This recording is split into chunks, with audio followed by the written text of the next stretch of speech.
அனைவருக்கும் வணக்கம். UGTRB mathematics exam test batch study material provide பண்ணுறேன். எம்சிக்யூ கலெக்ஷன்ஸ் கொடுத்துட்டு வரேன். ஸோ வேணுன்றவங்க புக் பண்ணிக்கலாம். ஸோ 7 புக்லெட்ஸ் வந்து 8000 ப்ராப்ளம் 10 சாப்டருக்கான கொஷின் கலெக்ஷன்ஸ் போட்டிருக்கேன். ஸோ இது இல்லாமல் டெஸ்ட் சீரியஸ் உங்களுக்கு வந்து எவ்ரி வீக் சண்டே வந்துடும். ஸோ இந்த கலெக்ஷன்ஸ் காம்போ உங்களுக்கு வேணுன்றவங்க என்னுடைய நம்பர் கான்டாக்ட் பண்ணுங்கள். So contact number 9384686847. ஸோ இது வரைக்கும் போட்ட வீடியோஸ் எல்லாமே வந்து பிளேலிஸ்ட்டில் அப்லோட் பண்ணியிருக்கேன். ஸோ நீங்கள் போயிட்டு என்னுடைய பிளேலிஸ்ட் வீடியோ நீங்கள் ஃபாலோ பண்ணிக்கலாம். அந்த வீடியோட மொத்த லிங்க்குமே இந்த வீடியோவில் டிஸ்கிரிப்ஷனாக நான் கொடுக்குறேன். ஜஸ்ட்டு போயிட்டு டிஸ்கிரிப்ஷனை ஓப்பன் பண்ணிவிட்டு என்னென்ன வீடியோஸ் அப்லோட் பண்ணியிருக்கேன் அப்படின்றத கம்ப்ளீட்டாக பார்த்துருங்க. உங்களுக்கு 8000 ப்ராப்ளம் எம்சிக்யூஸ் 10 சாப்டருமே சும்மா தரமாக இருக்கும். ஸோ மிஸ் பண்ணிடாமல் அந்த கொஷின் கலெக்ஷன்ஸை இமீடியட்டாக புக் பண்ணி படிக்க ஸ்டார்ட் பண்ணிவிடுங்க. ஸோ உங்களுக்கு மிகப்பெரிய லெவலில் உங்களுக்கு சப்போர்ட்டாக நிற்கும். 10 சாப்டருக்கான ஃபார்முலா புக்லெட் தனியாக கொடுத்துருக்கேன். ஸோ நிறைய பேர் வந்து சார் உங்கள்கிட்ட நான் எம்சிக்யூஸ் ரிசீவ் பண்ணிட்டேன், ஃபார்முலா புக்லெட் தேவைப்படுது சார், இமீடியட்டாக கொரியர் போடுங்க அப்படின்ட்டு நிறைய பேர் வந்து கேட்டு இன்றைக்கி புக் பண்ணியிருந்தாங்க. ஸோ நீங்களும் உங்களுக்கு தேவையான கண்டென்ட் நான் ஆல்ரெடி பக்காவாக ரெடி பண்ணிட்டேன். ஸோ அதை வந்து டே டைம்ஸில் நல்லா ப்ராக்டிஸ் பண்ணிட்டு மார்னிங் டைம் 5 to 8 உட்காந்து அந்த கொஷின்ஸை கொஞ்சம் நல்லா ப்ராக்டிஸ் பண்ணுங்கள். மார்னிங் டைமில் நம்ம கொஸ்டின்ஸை வந்து அப்ரோச் பண்ணுற விதம் வந்து பயங்கரமாக இருக்கும். ஸோ நம்ம மைண்டு நமக்கே தெரியாத விஷயங்கள்லாம் நிறைய கொண்டு வந்து கொடுக்கும். அந்த கொஷினை எப்படி சால்வ் பண்ணலாம் அப்படின்ற அளவுக்கு நம்ம கொண்டு வந்து சேர்த்துறோம். ஸோ இமிடியேட்டாக நீங்கள் மார்னிங் டைமில் எழுந்து எம்சிக்யூ கொஷின்ஸை சால்வ் பண்ணுங்கள். டே டைமில் சப்ஜெக்டை படிங்க. அதே போல் சண்டே டெஸ்ட்டு ஒரு 50 கொஷின் கொடுக்குறேன். அப்படி 50 கொஷின் தாங்க கொடுக்குறேன். கூகுள் ஃபார்ம் டெஸ்ட்டில் வெறும் 50 கொஷின் கொடுக்குறேன். 50 கொஷினுமே ஒரு சப்ஜெக்ட் என்னடா அப்படின்றத உங்களுக்கு அப்படியே அசால்ட்டாக வேற மாதிரி சொல்லிக் கொடுக்கும். கொஷின்ஸ் அப்படியே நறுக்காக பார்த்து எடுத்து கொடுத்துருக்கேன். இதை மட்டும் பார்த்தா போதும் பொழைக்கிறே, இவ்வளோ விஷயங்கள் இவர் கொடுத்துருக்காரு அப்படின்ற அளவுக்கு நீங்கள் மிரண்டு போவீங்க. ஸோ அந்தளவுக்கு என்னுடைய கொஷின் கலெக்ஷன்ஸ் இருக்கும். சும்மா ஏதோ ஒரு நான் இன்ட்ரெஸ்டடாக கொஷின் எடுக்கிற கேண்டிடேட்ஸ் கிடையாது. சேர்ந்துட்டாங்க அவங்களுக்கு எடுத்து கொடுக்கணும் அப்படிலாம் கிடையாது. அவங்களுக்கு வந்து ஒரு ஃபீலிங்கோட போகணும். அப்பா ஒரு எக்ஸாம் மைண்ட் செட்டில் நம்ம ப்ரிப்பேர் பண்ணுறோம்டா கொஷினை அப்படின்ற அளவுக்கு ஒரு உணர்வு உங்கள்கிட்ட கண்டிப்பாக வரணும். அந்த அளவுக்கு நான் வந்து ஏன்னா நீங்கள் எனக்கான அமௌண்ட் கொடுக்குறீங்க அப்படின்னா அதுக்கு நான் எஃபோர்ட் போட்டு நான் ஒர்க் பண்ணி ஆகணும். ஸோ அந்த விஷயத்த நான் வந்து கம்ப்ளீட்டாக நான் செஞ்சு கொடுக்குறேன். ஸோ இமீடியட்டாக புக் பண்ணுறவங்க புக் பண்ணிக்கிங்க. டெஸ்ட் சீரீஸில் ஜாயின் பண்ணிக்கலாம். நியூ டெஸ்ட் ஷெட்யூல் ஸ்டார்ட் பண்ணிட்டேன். ஓகே, அந்த டெஸ்ட் ஷெட்யூலில் உங்கள் நேமை ரெஜிஸ்டர் பண்ணிக்கிங்க. எம்சிக்யூ கலெக்ஷன்ஸோட வாங்கிடுங்க. ஏன்னா டே டைம்ஸில் எம்சிக்யூஸை ப்ராக்டிஸ் பண்ணுறதோ இல்லை வீக் டேஸில் ஃபுல்லாக சப்ஜெக்ட் படிக்கிறதா இருந்தாலும் சரி, எம்சிக்யூஸ் எவ்ரிடே மார்னிங் 5 to 8 உட்காந்து ப்ராக்டிஸ் பண்ணிகிட்டே இருக்கணும். டெய்லி டெஸ்ட் அட்டன் பண்ணுறதுக்கு ட்ரை பண்ணுங்கள். எம்சிக்யூஸை ப்ராக்டிஸ் பண்ணிக்கிட்டே இருக்கும். Okay fine. இப்போது nth டெரிவேட்டிவ் அந்த ட்ரிக்னாமெட்ரிக் ட்ரான்ஸ்ஃபார்மேஷன் இதை பேஸ் பண்ணி நம்ம ஃபார்முலா கலெக்ஷன்ஸ் கொண்டு வந்திருக்கேன். ஸோ இது எல்லாமே ரொம்ப இம்பார்ட்டன்ட் கீ பாயிண்ட்ஸ் தான். இது எல்லாமே இப்போது ஒரு வில்லேஜில் இருக்காங்க, ஒரு பீப்புள்ஸ் வில்லேஜில் இருக்காங்க. அவங்களால போயிட்டு ஒரு 100 கிலோமீட்டர் தாண்டி போய் தான் ஒரு சென்டரில் ஜாயின் பண்ணி படிக்க முடியும். அவங்க ஸ்டே பண்ணி தான் படிக்க முடியும்னா அவங்களுக்கு அந்த எபிலிட்டி இருந்தால் போக முடியும். பட் இல்லாத பட்சத்தில் வீட்டிலேருந்து படிச்சாகணும். அப்போ வீட்டிலேருந்து படிக்கிறாங்க அப்படின்னா அவங்களுக்கு முறையான கண்டென்ட்டு யூடியூப்பில் கொடுக்கணும் அப்படின்றது ஆசை. ஸோ நம்ம கொடுக்குற கண்டென்ட்டு ஏதோ ஒரு வில்லேஜ் பீப்புள்ஸ் எக்ஸாம்னு ப்ரிப்பேர் பண்ணுறவங்களுக்கு இது போய் சேரும் அப்படின்ற பேஸ் பண்ணி தான் அவங்களுக்கு என்னென்ன நீட்ஸ் தேவை அப்படின்றத கரெக்டாக பார்த்து ப்ரிப்பேர் பண்ணி இதை படித்தா போதும் அப்படின்ற அளவுக்கு அவங்கள வந்து நான் மோட்டிவேட் பண்ணி கொண்டு வந்துட்டுருக்கேன். ஸோ நீங்களும் உங்களுக்கு நிறைய கான்செப்ட் தெரிஞ்சிருக்கலாம். நீங்களும் வந்து எதெல்லாம் நீங்கள் புதுசாக தெரிஞ்சிக்க வேண்டிய விஷயமா இருக்குது அப்படின்றத அப்டேட் பண்ணிக்கிங்க. ஸோ ரொம்ப ரொம்ப முக்கியமான விஷயம்.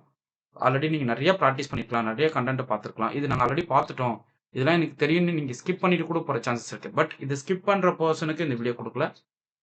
இப்போ தான் சார் நான் ஸ்டார்ட் பண்ணுறேன், படிக்கணும் சார், எது ஐடியாஸ்லாம் நான் வந்து கோத்ரூ பண்ணால் இதனால் இந்த எக்ஸாம் கிளியர் பண்ண முடியும், ஒரு நம்பிக்கையாக இருக்கிற விஷயங்களை எனக்கு கொடுங்க அப்படின்றவங்களுக்கு இது போல் யூடியூப் வீடியோ கண்டென்ட் தனியாக கொடுத்துட்டு அவங்க கொஷின் ப்ராக்டிஸ் பண்ணி பார்க்குறதுக்கும் எம்சிக்யூ கலெக்ஷன்ஸும் கொடுக்குறேன். ஸோ இமீடியட்டாக புக் பண்ணி படிங்க. 8000 ப்ராப்ளம் எம்சிக்யூ 7 புக்லெட் கொரியர் போடுவேன். ப்ளஸ் என்னுடைய கிளாஸஸ் யூடியூப்பில் ரெகுலராக மார்னிங் ஈவினிங் அப்லோட் பண்ணிகிட்டே வருவேன். என்னுடைய வீடியோக்கு காத்துட்ருக்காங்க. அதுவே எனக்கு ரொம்ப பெரிய விஷயமா இருக்குது. சார் இன்றைக்கி உங்கள் வீடியோ வரல சார் அப்படின்னு சொல்லி நிறைய பேர் கமெண்ட் பண்ணியிருந்தீங்க. ஸோ உங்களுக்கு இன்றைக்கி கொஞ்சம் ஒர்க்காக இருந்தது, அதனால் ஈவினிங் டைம் வீடியோ கொடுக்க முடியல. ஸோ இப்போ வீடியோ அப்லோட் பண்ணிவிடுவேன். ஸோ நீங்கள் மார்னிங் எழுந்தவுடனே இந்த வீடியோ நீங்கள் பார்த்துடலாம். Okay fine. இப்போது நமக்கு nth டெரிவேட்டிவ்ன்றது தெரியும். ஒரு ஃபங்க்ஷன் இருக்குன்னா அது n டைம் டிஃபரன்ஷியபிள் ஃபங்க்ஷனாக இருந்தால் அதுக்கு வந்து nth டெரிவேட்டிவ் நம்மளால் ஈஸியாக ஃபைன் பண்ண முடியும். ஸோ nth டெரிவேட்டிவ் எப்படி டிஃபைன் பண்ணுறாங்க பாருங்கள். ஒரு ஃபங்க்ஷனுடைய n-1th டெரிவேட்டிவை அகைன் 1 டைம் டிஃபரன்ஷியேட் பண்ணோம்னா நமக்கு nth டெரிவேட்டிவ் கிடைக்கும். So nth derivative of the function y = f of x is define the derivative of its n-1th derivative. இப்போ ஃபங்க்ஷனுக்கு n-1th டெரிவேட்டிவ் ஃபைன் பண்ணிட்டு அதுக்கப்புறம் nth டெரிவேட்டிவ் மூவ் பண்ணுறோம். விச் மீன்ஸ் அந்த function வந்து n டைம் டிஃபரன்ஷியபிள் ஃபங்க்ஷனாக இருக்கணும்.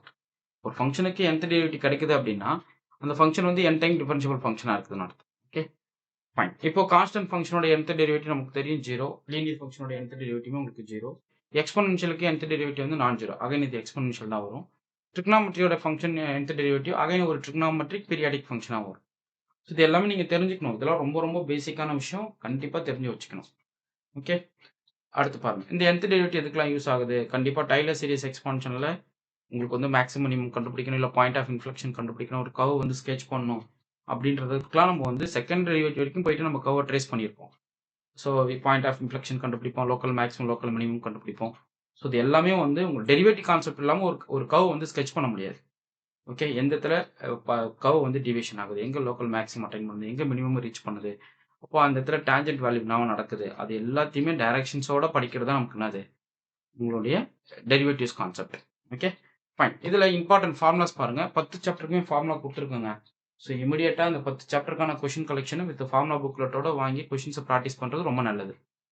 இப்போ எக்ஸ் பவர் எம் அப்படின்னு ஒரு ஃபங்க்ஷன் இருக்கு. எம் லெஸ் தென் என் கேஸுக்கும் எம் கிரேட்டர் தென் என் கேஸுக்கும் உங்களுடைய nth டெரிவேட்டிவ் என்ன நடக்கும் நீங்க படிச்சிருப்பீங்க. பட் இந்த கான்செப்ட் வச்சு நீங்க படிச்சிருப்பீங்களா? அதுதான் சொல்றது.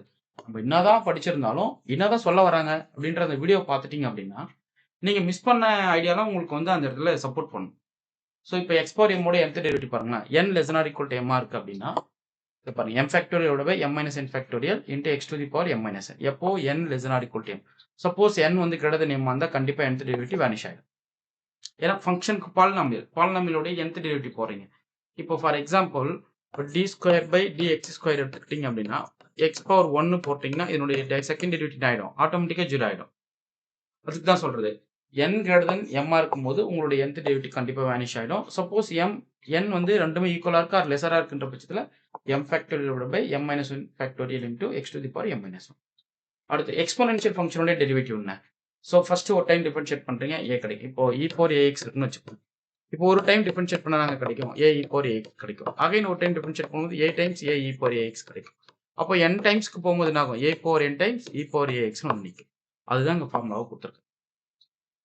அது பிளஸ் sin ax க்கு nth derivative a power n into sin of ax into n pi by 2 cos ax க்கு a power n into cos of ax plus n pi by 2. இப்போ Leibniz theorem ரொம்ப முக்கியமான theorem. So இதை use பண்ணி தான் நீங்கள் நிறைய problems வந்து அந்த ஃபார்முலா ஓரியன்டான விஷயங்களை வந்து ஈஸியாக அப்ரோச் பண்ணுறதுக்கு லெபினிட்ஸ் ஃபார்முலாவை நீங்கள் ப்ராடக்ட்களுக்கு யூஸ் பண்ணுவீங்க. Okay fine. இது நீங்கள் தெரிஞ்சு வச்சுக்கணும். ரொம்ப முக்கியமான கீ பாயிண்ட்ஸு. இதில் என்னெல்லாம் உங்களுக்கு ஒன்வர்டாக வரும் அப்படின்னா nth டெரிவேட்டிவ் இந்த nm வேல்யூ வந்து எப்படிலாம் டிஃபரன்ஸ் கொடுத்தா உங்களால் nth டெரிவேட்டிவ் சொல்ல முடியும். அது போல் sin ax ஓட nth டெரிவேட்டிவ் cos ax ஓட nth டெரிவேட்டிவ் கேட்கலாம். டைரெக்டாக லெபினிட்ஸ் ஃபார்முலாவே கேட்கலாம். Okay fine. இப்போ இங்கே பாருங்களேன், ட்ரிக்னாமெட்ரியில் வந்துடும். ஸோ ட்ரிக்னாமெட்ரி டிரான்ஸ்ஃபர்மேஷன்ஸ் ட்ரிக்னாமெட்ரிக் டிரான்ஸ்ஃபர்மேஷனாக தனியாக இருக்குது. ஸோ இந்த ட்ரிக்னாமெட்ரிக் டிரான்ஸ்ஃபர்மேஷனாக என்ன? The trigonometric transformation are the process of changing the given trigonometric expression into the equivalent form of using identity and formulas. Which means இங்கே define பண்ணியிருக்கோம் பாருங்க.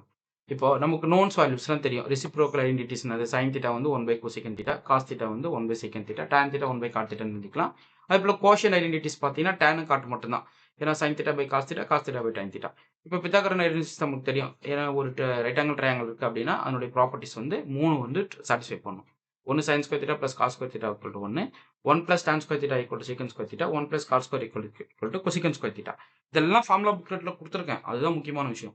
அது plus sum and difference formula போட்டிங்க அப்படின்னா sin a plus b sin a sin b cos a cos b, அது plus sin a plus b cos a plus b எல்லாத்துக்குமே உங்களுக்கு கம்ப்ளீட்டாக ஃபார்முலாஸ் இருக்குது. ஸோ அதுவுமே உங்களுக்கு நீட்டாக கொடுத்தாச்சு. tan a plus b ஃபார்முலாவும் tan a plus tan b divided by 1 plus tan a tan b அந்த மைனஸ்க்கு ஏற்ற மாதிரி அந்த அட்ஜஸ்ட்மெண்ட். அதில் டபுள் ஆங்கிள் ஃபார்முலாஸ்லாம் ரொம்ப முக்கியம். sin 2 θ வந்து 2 sin θ and cos θ, cos 2 θ cos square θ minus sin square θ. இதெல்லாம் ப்ரூஃப் எப்படி வருதுன்னு தெரிஞ்சு வச்சுக்கோங்க. ரொம்ப முக்கியமான விஷயம். இதெல்லாம் cos a plus b ல θ equal to a equal to b equal to θ substitute பண்ணீங்கன்னா வேலை முடியும். ஸோ அதிலே வந்து sin square θ 1 minus cos square θ எழுதுனா கிடைக்கும். cos square θ 1 minus sin square θ எழுதுனா கிடைக்கும். இந்த ரிலேஷன்ஸ்லாம் ரொம்ப முக்கியமான ரிலேஷனுங்க. அது tan 2 θ வந்து 2 tan θ divided by 1 minus tan square θ. Basic identity ரொம்ப ரொம்ப முக்கியமான விஷயம். மறந்துடக்கூடாது. ரொம்ப ரொம்ப முக்கியமான விஷயம் பேசிக்ஸ் தான். ஓகே ஸோ இங்கே பாருங்களேன், உங்களுக்கு தெரியும் sin ஆல்ஃபா sin பீட்டா வந்து 1/2 times cos alpha minus beta minus cos times alpha plus beta. இது எல்லாத்துக்கும் ப்ரூஃப் கொடுக்கலாங்க. அதுபோல் sin square θ 1 minus cos 2 θ divided by 2, cos square θ 1 plus cos 2 θ divided by 2. இது எல்லாமே 11th புக்கில் இருக்குது. ஸோ வேணுமா அதுவுமே நீங்கள் கோத்ரூ பண்ணிக்கலாம். இது எல்லாமே டெஸ்ட் சீரிஸில் வச்சிருவேன். ட்ரிக்னாமெட்ரி அல்ஜிப்ரா ட்ரிக்னாமெட்ரிக்கு கொஸ்டின் வச்சுன்னா எல்லா ஐடென்டிட்டிஸ் எல்லா ஃபார்முலாஸ் நீட்டாக கொடுத்துருவேன். ஒரு பேட்ச் முடிச்சுட்டேன். ஒரு 220 பேர் பேட்ச் கிட்ட உங்களுக்கு டெஸ்ட் போட்டு புது ஷெட்யூலுக்கே போயாச்சு அவங்கள. நீங்களும் நியூ ஷெட்யூலுக்கு நீங்க ஜாயின் பண்ணிக்கலாம். ஓகே. ஃபைன். இது போல நெறைய விஷயங்கள் வந்து உங்களுக்கு ஐடென்டிட்டீஸ் ஃபார்முலா ரிலேட்டடா குடுத்துருக்கேன். நீங்க எம்சிக்யூஸ் வாங்கி படிக்கிறதுல என்ன இம்பார்ட்டன்ஸ் அப்டின்னா, 10 சாப்டர் கொஸ்டினுமே வந்து தரமா இருக்கும். ஒரு சாப்டர் கூட கொஸ்டின் மிஸ் ஆயிருக்காது. இந்த சாப்டர்ல இப்படி தான் கொஸ்டின் வருமா? அப்படின்ற மைண்ட் செட்டுக்கு நான் கொஸ்டின் கிரியேட் பண்ணி குடுத்துருக்கேன். ஸோ, அத நீங்க ஃபாலோ பண்ணுங்க. டெஸ்ட் பேட்ச் அட்டெண்ட் பண்ணுங்க. எம்சிக்யூஸ பிராக்டிஸ் பண்ணிட்டே இருங்க. நீங்க பண்ண வேண்டிய விஷயம் புக்கிங். ஸோ, புக்லெட்ஸ புக் பண்ணிட்டீங்கன்னா மேக்ஸிமம் 2 டேஸ்க்குள்ள உங்களுக்கு கொரியர் போட்டுருவேன். So, booking number 9384686847. Okay. So, only test batch வேணும். No problem. Only MCQ booklet வேணும். No problem. நீங்க எது வேணாலும் நீங்க ஜாயின் பண்ணிக்கலாம். ஓகே. ஆனா புக்லெட் வாங்குறவங்களுக்கு டெஸ்ட் பேட்ச் ஃப்ரீ. ஏன்னா என்னுடைய புக்லெட்ஸ் உங்களுக்கு எந்த லெவல்ல சப்போர்ட் பண்ணுதுன்னு என்னோட டெஸ்ட் சீரிஸ் உங்களுக்கு சொல்லும். ஓகே. அப்போ எக்ஸாம்ல நீங்க எவ்வளோ ஸ்கோர் பண்ணீங்கன்றது என்னுடைய புக்லெட்ஸ் படிக்கிறவங்களுக்கு தெரியும். ஓகே. அதனால நீங்க கண்டிப்பா புக்லெட்ஸ் வாங்கினீங்கன்னா டெஸ்ட் சீரிஸ் உங்க நம்பர் ஆட்டோமேட்டிக்கா ஆட் ஆயிடும். இல்ல சார் எனக்கு டெஸ்ட் பேட்ச் மட்டும் வேணும் அப்படின்னா, தாராளமா டெஸ்ட் பேட்ச் மட்டும் நீங்க பே பண்ணிக்கலாம். ஓகே. ஃபைன். உங்களுக்கு இந்த வீடியோ பிடிச்சிருந்தா லைக் பண்ணுங்க, கமெண்ட் பண்ணுங்க. உங்க ஃப்ரெண்ட்ஸ்க்கு ஷேர் பண்ணுங்க. Thank you.